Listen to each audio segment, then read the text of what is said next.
አፍህን ዝጋ፣ ልቧን ክፈት። አንተ ቃላት እየደረደርክ ያለፈ ጀብዱን እየተረክና አዋቂ መስለ ልታማልላት ስትሞክር፣ ሌላኛው ወንድ ግን አንዲትም ቃል ሳይተነፍስ በዝምታ ብቻ ልቧን ሙጭጭ አድርጎ እየሰረቀ እንደሆነ ብነግርህ ታምነኛለህ? አዎ፣ አብዛኛው ኢትዮጵያዊ ወንድ ካፌ ውስጥ ማኪያቶ ፊት ለፊት ተቀምጦ የራሱን ታሪክ በማውራት 80% ጊዜውን ያጠፋል። እሷም በውስጧ ይሄ ሰውዬ መቼ ነው ግን ዝም የሚለው እያለች በግድ ፈገግ ትላለች። ወንድሜ፣ ሚስጥሩ ያለው አንደበትህ ላይ አይደለም፣ ጆሮህ ላይ ነው። በምንኖርበት ማህበረሰብ ውስጥ ሁሉም ሰው እኔ ልደመጥ ባይ ነው። ታክሲ ውስጥ፣ ሻይ ቤት፣ ሶሻል ሚዲያ ላይ ሁሉም ይጮሃል፣ ያቋርጣል፣ የራሱን ሀሳብ ለማስረዳት ይከራከራል።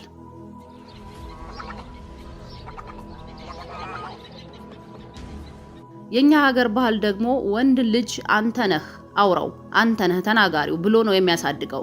በዚህ ሁሉ ጩኸት መሃል ግን አንዲት ሴት ፈልጋ የማታጣው ካገኘችው መቼም የማትረሳው አንድ አይነት ወንድ አለ፣ ከሚናገረው በላይ የሚያዳምጠውን ወንድ።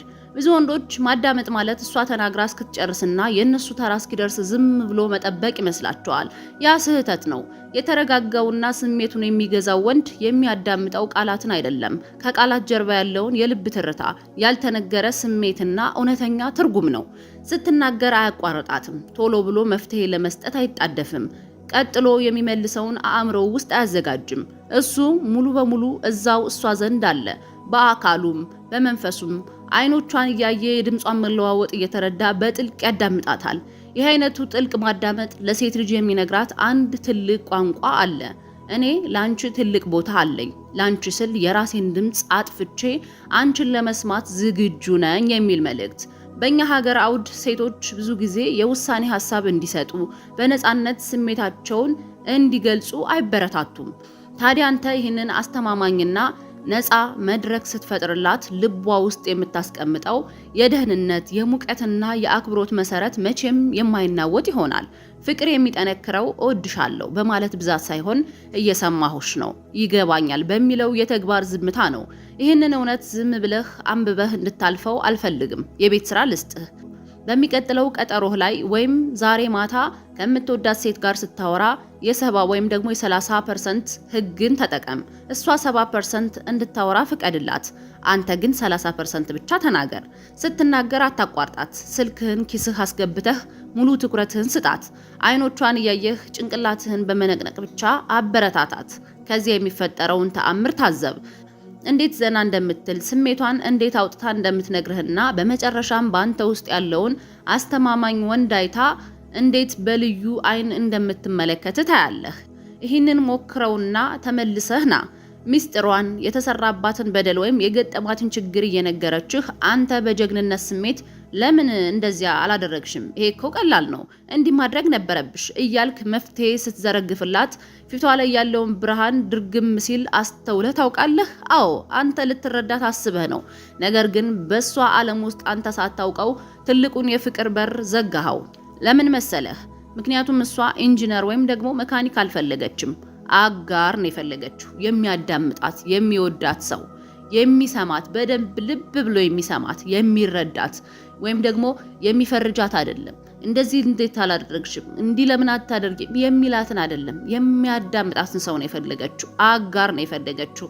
ወንዶች በተፈጥሯቸው ችግር ፈች ናቸው። አዳጋች የተባለ ነገር ካዩ ቶሎ ብለው መጠገንን ይፈልጋሉ። ይሄ በአብዛኛው ኢትዮጵያዊ አውድ ወንድ ልጅ መላ መምታት አለበት ተብሎ ስለሚያድግ ችግሩ የባሰ ይሆናል። አድምጥ ስትባል መፍትሄ ትናገራለህ፣ ስትናገር ሐሳቧን ታቋርጣለህ። ያን ጊዜ ስሜቷ ይዳፈናል። ስለዚህ የምትወዳትን ሴት ስሜቷን ነክተህ ችግሯን ስታወራህ አእምሮ ወዲያውኑ እንዴት ልፍታላት ወደሚለው ቀመር ይገባል። በዚህ መሃል ግን ዋናውን ነገር ትስታለህ። እሱንም ማዳመጥን፣ መስማትን፣ ልብ ብሎ ማዳመጥን ትስተዋለህ። ስትናገር አቋርጠህ መፍትሄ ስትሰጣት ሳታስበው የገጠመሽ ችግር እኮ ቀላል ነው፣ አንቺ ነሽ ያካበድሽው የሚል መልእክትን ያስተላልፍላታል። ወይም ደግሞ ይህንን ማድረግ አቅቶሽ ነው ብለህ የፈረድክባት ይመስላታል። አንድ የተረጋጋ ወንድ ግን ይህንን ስህተት በፍጹም አይሰራውም። ሴት ልጅ ስሜቷን አውጥታ የምትነግርህ መፍትሄ ጠፍቶባት አሊያም አንተ አዋቂ ሆነህ አይደለም። ስሜቷን አውጥታ በማውራት ሸክሟን እንድታቀልላትና ብቻዋን እንዳልሆነች እንድታረጋግጥላት ፈልጋ ነው። አንድ የተረጋጋ ወንድ ችግሯን ስታወራው ዝም ብሎ አይኗን እያየ በጥልቅ ያዳምጣታል። ኧረ እባክሽ ከዛስ ይሄ ማያናድዳል በሚሉ አጫጭር ቃላት ብቻ አብሯት መሆኑን ያሳያታል። በዚህ ጊዜ ውስጥ አእምሮዋ ውስጥ የሚፈጠረው ነገር አስደናቂ ነው። ይሄ ሰው በእውነት እየሰማኝ ነው፣ ስሜቴን አልናቀውም፣ አልፈረደብኝም፣ በእኔ ህመም አብሮኝ ታሟል እያለች ታስባለች። ይሄ አይነቱ ማዳመጥ ከተራ ንግግር አልፎ ስሜታዊ ደህንነት ይፈጥርላታል። በዙሪያዋ ያሉ ሰዎች ወይም ቤተሰብ፣ ጓደኛ ሊፈርዱባት እንደሚችሉ ስለምታስብ ያንን ሁሉ ጭንቀት ይዛ መታ ያንተ ዝምታ መደመጥ ውስጥ ስታራግፈው አንተ ለሷ የሰላም ወደብ ትሆንላታለህ። እና መነኝ ሴት ልጅ የሰላም ወደቧ ከሆነ ወንድ ጋር እጣ ፈንታዋን ከማስተሳሰር ወደ ኋላ በፍጹም አትልም። ዛሬውኑ ይህንን ወርቃማ ህግ ተግባራዊ አድርገው። በሚቀጥለው ጊዜ እህትህ፣ ጓደኛህ ወይም ፍቅረኛህ ስለ አንድ አናዳጅ የሥራ ቦታ ውሏ ወይም ስለገጠማት ችግር ስታወራህ አንደበትህን ቁልፍ አድርገው። መፍትሄ ለመስጠት የቱንም ያህል ቢያንገበግብህ ታገስ። አንዲትም የመፍትሄ ሐሳብ አትስጥ። ዝም ብለህ አዳምጣትና በመጨረሻም ይሄን ሁሉ ማሳለፍሽ ያሳዝናል፣ በጣም ከብዶሽ መሆን አለበት አይደል በላት። እሷ የምትፈልገው ያንተን ጥበብ ሳይሆን ያንተን መረዳት ነው። ይህንን ስታደርግ አይኖቿ እንዴት በፍቅርና በአመስጋኝነት እንደሚመለከቱ ታያለህ። ብዙ ወንዶች የሴት ልጅ ልብ ለመግዛት ኪሳቸውን ሲፈትሹ፣ የመኪና ቁልፍ ሲያወዛውዙ ወይም የሌላቸው ማንነት ሲያወሩ፣ ብልጡና የተረጋጋው ወንድ ግን አንድም ሳንቲም ሳያወጣ አንድም ጉራ ሳይነዛ ልቧን ለዘላለም የራሱ ያደርጋታል። አንተ በሌለህበት ሰዓት ስታስታውስህ ይሄ ሰው እኮ ይለያል፣ ከሌሎቹ በጣም የተለየ ወንድ ነው እንድትል የሚያደርጋት ያንተ ዝምታ ውስጥ የተደበቀው ሚስጥራዊ ማግኔት ምን እንደሆነ ታውቃለህ? አብዛኛውን ጊዜ ወንድ ልጅ የሚያሳልፈው በጩኸትና በረብሻ ውስጥ ነው። ካፌ ውስጥ ኳስ እያየ፣ ስልኩ ላይ ቲክቶክ እየጎረጎረ፣ ቴሌግራም ላይ ቻት እያደረገ ወይም ከአጠገባቸው ካለው ሰው ጋር እየተከራከረ።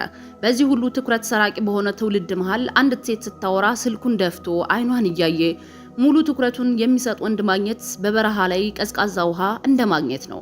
ሴት ልጅ ፍቅር የሚይዛት ወይም በአንድ ወንድ ትከሻ ላይ ልቧን ለማሳረፍ የምትወስነው መቼ እንደሆነ ታውቃለህ? ይሄ ሰው በእውነት ተረድቶኛል ብላ ስታምን ብቻ ነው።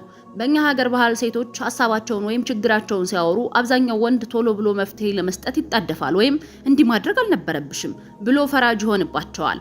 አንተ ግን መፍትሄ ለመስጠት ሳትቸኩል ሳትፈርድባት ዝም ብለህ ስትሰማት ያኔ አስማቱ ይሰራል። በጥልቀት ስታዳምጣት ልቧ ያንን መርጋትህን ከሙቀት ከደህንነትና ከአክብሮት ጋር ያቆራኘዋል። ስሜታዊ ትስስር የሚገነባው በሚያምሩ ቃላት ሳይሆን በሚያዳምጡና በሚረዱ ጆሮዎች ነው። እሷ የምትፈልገው አዋቂ መሆንህን እንድታሳያት ሳይሆን አጋር መሆንህን እንድታሳያት ብቻ ነው። ንግግር ብር ሊሆን ይችላል፣ ዝምታ ግን ንጹህ ወርቅ ነው። የማይረሳ ወንድ ማለት ብዙ ያወራ ሳይሆን ሴትዮዋ ከማን በላይ ነፃ ሆና ራሷን እንድትገልጽ ወይም እንድታወራ ምቾትና ደህንነት የፈጠረላት ወንድ ነው። መጀመሪያ ላይ 70 በ30 ወይም እሷ 70%ቱን አንተ 30%ቱን ህግ እንድትለማመድ ነግሬህ ነበረ። የመጨረሻው የተግባር ፈተና ደግሞ ይሄ ነው። አስቀጣይ ጥያቄዎችን መጠየቅ። በሚቀጥለው ጊዜ ስታወራህ አንድም የመፍትሄ ሐሳብ አትስጥ። በምትኩ የተናገረችውን በደንብ ካዳመጥክ በኋላ በጣም ይገርማል፣ ታዲያ እኔ ምን ተሰማሽ? ከዛስ ምን ተፈጠረ? ይሄን ያልሽበትን ምክንያት በደንብ ልትነግሪኝ ትችያለሽ? እያልክ ብቻ አበረታታት። ይሄንን ስታደርግ አንተ ምንም ሳታወራ ቀኑ ሲጠናቀቅ ዛሬ በጣም አሪፍ ጊዜ ነው ያሳለፍነው፣ በጣም ደስ የሚል ጨዋታ ነው ያጫወትከኝ ስትልህ ትገረማለህ። የነካካኸው አንደበቷን ሳይሆን ስሜቷንና ልቧን ነውና አሁኑኑ ይህንን ጥበብ ተግባር ላይ አውለው። ወንድነት በማውራት ብዛት ሳይሆን በመገኘት ጥልቀት ይለካል። በል ቀጥል፣ ሂደህ እውነተኛ ማንነትህን በተግባር አሳይ። እውነተኛ ወንድ ሁን። አዳማጭ ወንድ መሆን አለብህ እንጂ ፈራጅ ወንድ ወይም ደግሞ አራ እንደዚህ ነው እንዴ?